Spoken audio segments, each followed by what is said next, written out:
तो class 9th और 10th आप जानते हैं कि आपके सिलेबस में कुछ डिजीजेस भी रखी गई है।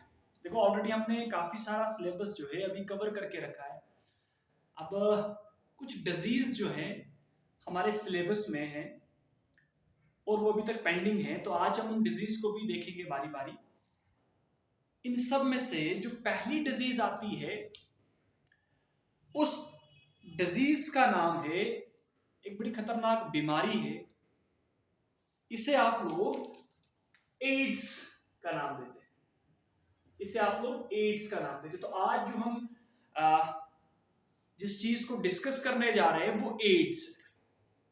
कई सारी बीमारियां हैं हमारे सिलेबस में, टाइफाइड हो गया, राइनाइटिस हो गया, है ना, हमारे पास पोलियो हो गया, मलेरिया हो गया और एक एड्स भी है। तो एड्स को हम डिस्कस करेंगे। अब ये जो एड्स है ना भाई, देखो एड्स बड़ी खतरनाक बीमारी है और न जाने कितने लोग इस एड्स की बीमारी की वजह से मरते हैं, क्योंकि ये बहुत खतरनाक बीमारी है।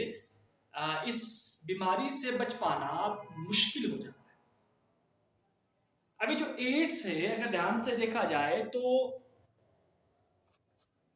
एड्स की बात करें तो जो सबसे ज्यादा एड्स के जो मरीज हैं, जो पेशेंट हैं, वो साउथ अफ्रीका में पाए गए हैं। तो सबसे ज्यादा एक इंपॉर्टेंट पॉइंट है, सबसे ज्यादा जो पेशेंट एड्स की बीमारी के हैं वो साउथ अफ्रीका में है। और इंडिया में जो सबसे पहली बार एड्स का जो एड्स वाला जो पेशेंट पहली बार रिपोर्ट किया गया था वो चेन्नई में 1985 के आसपास रिपोर्ट किया गया है। सबसे ज्यादा एड्स का जो पेशेंट हैं वो साउथ अफ्रीका में है और इंडिया में 1985 के अंदर चेन्नई में पहली बार कोई एड्स का पेशेंट रिपोर्ट किया गया था। और उसके बाद एड्स के इतने सारे पेशेंट इंडिया में आ गए और इतना रफ्तार जो है एड्स की पेशेंट की इंडिया में बढ़ गई कि अब हम इंडिया को कैपिटल ऑफ एड्स भी कहते हैं।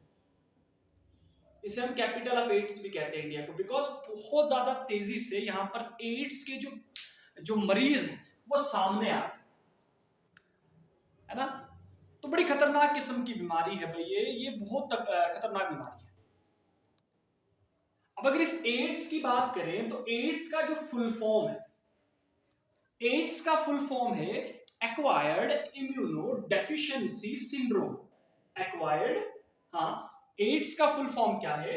एक्वायर्ड इम्यूनो, हाँ, deficiency syndrome. Acquired immuno deficiency syndrome, ये एड्स की फुल फॉर्म है।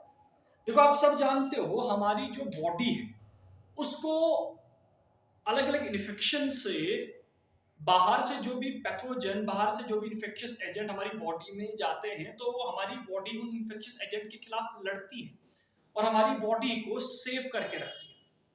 हमारी बॉडी को इन्फेक्शियस एजेंट से बचा के रखने वाली जो जिम्मेवारी है वो हमारी शरीर की इम्यूनिटी के पास है, हमारे इम्यून सिस्टम के कंट्रोल में रहता है। आप तभी तक किसी बीमारी से बचे रहते हैं जब तक आपकी इम्यूनिटी जो है उन इन्फेक्शियस एजेंट के खिलाफ लड़ती है, आपका इम्यून सिस्टम उन इन्फेक्शियस एजेंट के खिलाफ रेस्पॉन्ड करता है। अब इम्यूनिटी भी दो किस्म की है, आपको समझाया था क्लास में। एक इनेट होती है जो आपको जन्म से ही होती है और दूसरी एक्वायर्ड होती है। एक्वायर्ड इम्यूनिटी वो इम्यूनिटी होती है जो आप किसी के जरिए हासिल करते हैं। आप वैक्सीन्स लेकर भी इम्यूनिटी को हासिल करते हैं, तो वैक्सीन्स लेकर के जो इम्यूनिटी हासिल होती है उसे एक्वायर्ड इम्यूनिटी कहते हैं। न सिर्फ वैक्सीन से बल्कि अलग अलग मेथड हमारे पास है जहां से हम एक्वायर्ड इम्यूनिटी हासिल करते हैं। एक्वायर्ड इम्यूनिटी ऐसी इम्यूनिटी होती है जो आप किसी जरिए से हासिल करते हैं। इस इम्यूनिटी को आप एक्वायर्ड इम्यूनिटी कहते हैं। पढ़ा है हमने ये डिटेल में पीछे। अब एड्स की फुल फॉर्म को देखो, एक्वायर्ड इम्यूनो डेफिशिएंसी सिंड्रोम, इसका मतलब होता है कि एड्स में क्या होता है कि जो आपकी एक्वायर्ड इम्यूनिटी होती है वो धरी की धरी रह जाती है, वो किसी काम की नहीं रहती।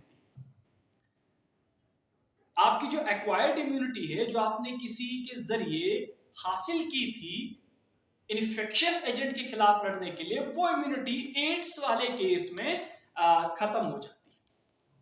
इसीलिए आप इसकी फुल फॉर्म में एक्वायर्ड इम्यूनो डेफिशिएंसी कहते हैं। और इसमें सिंड्रोम वर्ड भी है।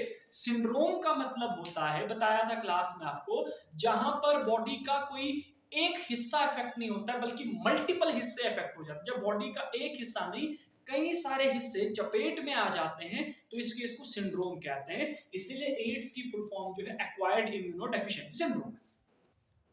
अब देखो, इतनी खतरनाक बीमारी है कि आपकी इम्यूनिटी खत्म हो जाती है। अब सवाल यहां पर ही आपके माइंड में शायद आता होगा कि इतनी जबरदस्त बीमारी है, इतनी खतरनाक बीमारी है, इस बीमारी को फैलाता कौन है? देखो, इस बीमारी को फैलाने के लिए एक वायरस जिम्मेवार है। इसका मतलब जो एड्स है वो एक वायरल इन्फेक्शन है। तो सही समझे बच्चे, एड्स एक वायरल इन्फेक्शन है, एक वायरस से होने वाला इन्फेक्शन है। बताओ, समझ आया? और वो वायरस कौन सा है, ध्यान से सुनेंगे आप सब बच्चे। उस वायरस का नाम है HIV। HIV एक ऐसा वायरस है जो आपकी बॉडी में एड्स नाम की बीमारी कॉज करता है। और इस HIV वायरस की फुल फॉर्म क्या है? Human immuno deficiency, human immuno deficiency virus, है ना? ये इसकी फुल फॉर्म है। HIV की full form human immuno deficiency virus, या तो इसकी एक और फुल फॉर्म है ह्यूमन एडिनोपैथी वायरस, या इसे आप ह्यूमन टी लिम्फोट्रॉपिक वायरस भी कहते हैं। लिम्फोट्रॉपिक वायरस भी कहते हैं। तो याद रखना, क्या बता रहा हूं कि जो एड्स है एक वायरल इंफेक्शन है, एचआईवी वायरस की वजह से ये इंफेक्शन फैलता है। और एचआईवी वायरस की full form human immuno deficiency virus, या कहें तो ह्यूमन टी लिम्फोट्रॉपिक वायरस, या कहें तो ह्यूमन एडिनोपैथी वायरस। ये जो वायरस है ये आपका बॉडी में एड्स नाम की जो बीमारी है वो कॉज करता है, और ये बड़ी खतरनाक बीमारी। अब हमें समझना ये है कि ये जो एचआईवी वायरस है, इस एचआईवी वायरस में ऐसा क्या है जो हमारी बॉडी में घुस करके ये इतनी खतरनाक बीमारी कॉज करता है, या कहीं तो एड्स की बीमारी कॉज करता है। तो सबसे पहले हम इस एचआईवी वायरस के स्ट्रक्चर को देखेंगे, और एक बार जब हम स्ट्रक्चर समझ जाएंगे फिर हम ये देखेंगे कि ये बॉडी में कैसे घुसता है और कैसे कैसे बॉडी के अंदर घुस करके ये तबाही मचाता है। तो सबसे पहले हम एचआईवी वायरस के स्ट्रक्चर की तरफ देखेंगे। बड़ा आसान सा है, कोई मुश्किल नहीं है। तो स्ट्रक्चर ऑफ एचआईवी वायरस को डिस्कस करेंगे सबसे पहले।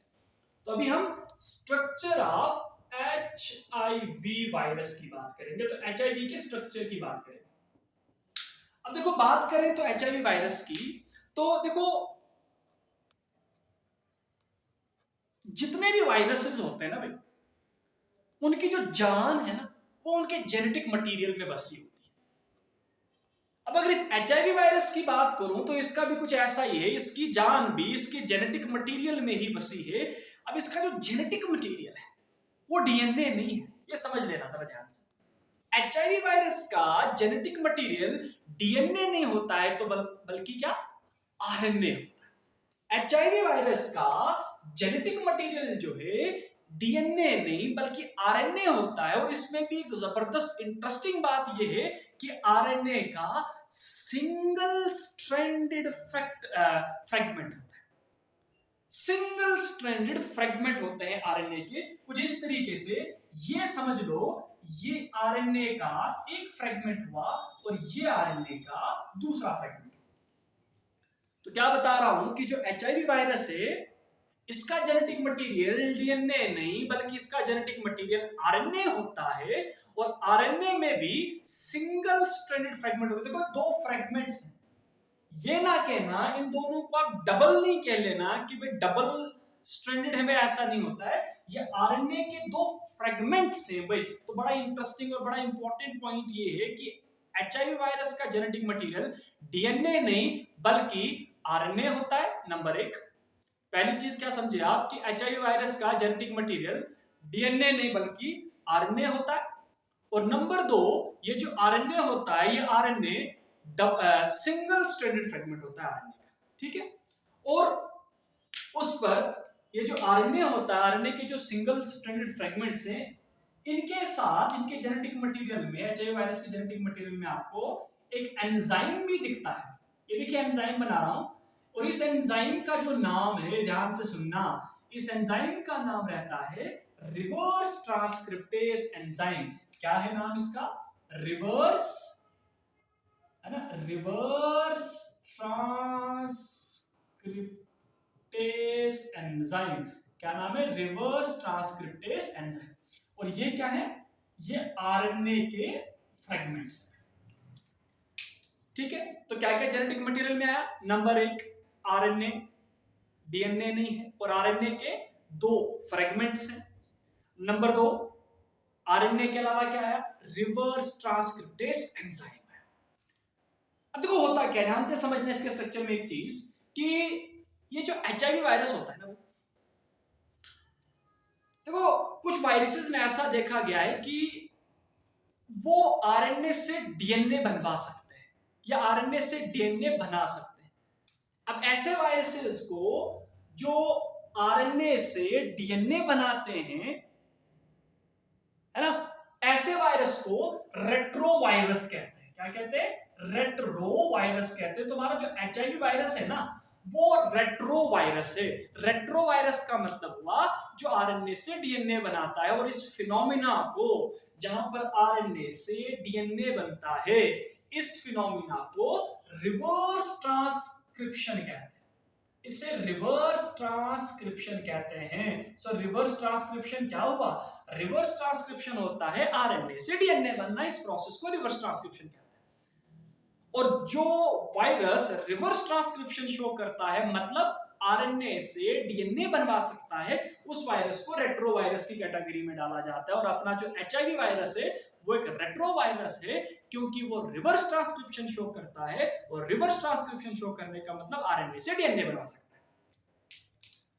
अब ये आरएनए से डीएनए बनाने में इस रिवर्स ट्रांसक्रिप्टेस एंजाइम का बहुत अहम रोल हो जाता है। इसलिए यहां पर ये रिवर्स ट्रांसक्रिप्टेस एंजाइम इनके पास होता है। तो अभी तक जेनेटिक मटेरियल में नंबर वन, एक तो आरएनए के दो स्ट्रैंड आए, सिंगल स्ट्रैंडेड आरएनए, और उसके बाद रिवर्स ट्रांसक्रिप्टेस एंजाइम। और इसके अलावा, इन दोनों चीजों के अलावा, इनके बाहर से, इनका जो जेनेटिक मटेरियल होता है ऐसे बाहर से बिल्कुल प्रोटेक्टेड रहता है। बाहर से प्रोटीन के कुछ कवर होते हैं, जिन्होंने, इन प्रोटीन के कवर ने इनका जो जेनेटिक मटेरियल होता है बिल्कुल अंदर छुपा करके रखा होता है, कोट करके रखा होता है।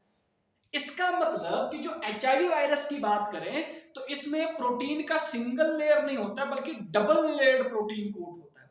कई सारे वायरस में सिंगल लेयर ही होता है, जेनेटिक मटेरियल के बाद प्रोटीन का एक सिंगल कवर होता है, लेकिन एचआईवी वायरस के केस में प्रोटीन के दो लेयर हैं, डबल लेयर प्रोटीन कोट होता है। इसमें से जो अंदर वाला कोट होता है इसे P24 कहते हैं आप लोग, और ये जो बाहर वाला है इसे P18 कहते हैं। सो क्या क्या आया? शाबाश, बाहर से दो प्रोटीन के कोट आए जिन्होंने जेनेटिक मटेरियल को प्रोटेक्ट करके रखा है, बिल्कुल कवर करके रखा है, ठीक है। तो ये आपका एचआईवी वायरस का स्ट्रक्चर आ जाता है। नंबर एक, आरएनए का, आरएनए के दो फ्रेगमेंट्स, उसके बाद रिवर्स ट्रांसक्रिप्टेस एंजाइम, और उनके बाहर दो प्रोटीन के कवर, जिसमें अंदर वाला P24 और बाहर वाला P18। बस इतना सा स्ट्रक्चर होता है एचआईवी वायरस का। लेकिन इसके बाहर ये जो दो प्रोटीन के कवर हैं, इनके बाहर एक सेल मेम्ब्रेन भी मौजूद होती है। इनके बाहर एक सेल मेम्ब्रेन के जैसी एक मेम्ब्रेन होती है, इसको हम लोग लिपिड बाइलेयर कहते हैं। इसे हम लोग क्या कहते हैं? लिपिड बाइलेयर, क्या कहते हैं, लिपिड बाइलेयर कहते हैं। लेकिन याद रखना बच्चों, बड़ी इंपॉर्टेंट चीज है कि ये जो सेल मेम्ब्रेन के जैसी दिखने वाली ये जो मेम्ब्रेन मैंने बनाई है प्रोटीन कोट के बाहर से, जिसे लिपिड बाइलेयर नाम दिया है, ये एचआईवी वायरस के खुद की नहीं होती है। ये बेसिकली उस सेल की होती है जिस सेल को अभी अभी ये वाला वायरस इन्फेक्ट करके बाहर निकला है। तो वो होता क्या है कि एचआईवी वायरस जिस सेल में घुसता है ना, तो वहां से जब बाहर निकलता है तो उस इन्फेक्टेड सेल का जो सेल मेम्ब्रेन होती है उसका कुछ हिस्सा अपने ऊपर ओढ़ करके बाहर निकलता है। इसकी वजह से पता क्या होता है, इसकी वजह से होगा ये कि जो इस वायरस का जो प्रोटीन कोट होता है वो छुप जाता है इस लिपिड बाइलेयर के नीचे, और यही एक वजह है कि हमारा इम्यून सिस्टम फिर इसका कुछ नहीं कर पाता है। क्योंकि देखो हमारा जो इम्यून सिस्टम है ना, जो हमारी इम्यूनिटी है, वो जो भी वायरसेस बॉडी में आते हैं उनके प्रोटीन कोड के हिसाब से उनके खिलाफ इम्यून रेस्पॉन्ड करते हैं, इम्यून रेस्पॉन्स देते हैं। लेकिन एचआईवी वायरस के केस में प्रोटीन कोड के बाहर से ये लिपिड बाइलेयर आने की वजह से इनका जो प्रोटीन कोड है वो छुप जाता है लिपिड बाइलेयर के नीचे। अब इसकी वजह से होगा क्या कि हमारा इम्यून सिस्टम को इस वायरस के प्रोटीन कोड नहीं दिखते हैं, और यही वजह है कि हमारा इम्यून सिस्टम इसके खिलाफ रिस्पॉन्ड नहीं कर पाता है। समझ आ रही ना? और कुछ बच्चों का सवाल भी शायद यही रहा होगा कि सर इसके खिलाफ हमारा इम्यून सिस्टम रेस्पॉन्ड क्यों नहीं करता। वजह यही है, रेस्पॉन्ड इसलिए नहीं करता लेकिन इम्यून इसका प्रोटीन कोड दिखता ही नहीं। और प्रोटीन कोड क्यों नहीं दिख रहा है? क्योंकि इसके ऊपर से लिपिड बाइलेयर आई है। और लिपिड बाइलेयर आई कहां से? कि उस सेल से आई जिस सेल को इन्फेक्ट करके अभी अभी एचआईवी वायरस बाहर निकला है। क्योंकि उसी सेल का, जिस भी सेल को इन्फेक्ट करता है उस सेल का थोड़ा सा सेल मेम्ब्रेन का कवर अपने ऊपर ओढ़ करके बाहर निकल जाता है, और इसकी वजह से इसका प्रोटीन कोड मास्क्ड हो जाता है, छुप जाता है। यही वजह है कि हमारा इम्यून सिस्टम इस एचआईवी वायरस के खिलाफ शाबाश इम्यून रेस्पॉन्ड करने में सक्षम नहीं है। इसके अलावा इनके स्ट्रक्चर में एक और चीज आपको दिखेगी, आपको ऐसे कुछ कीलों के जैसे कुछ स्ट्रक्चर, जिन्हें आप लोग क्या कहते हैं शाबाश, GP120 स्पाइक्स कहते हैं, तो ये भी आपको दिखेंगे। सो GP120 स्पाइक्स ये भी हमें दिखते हैं।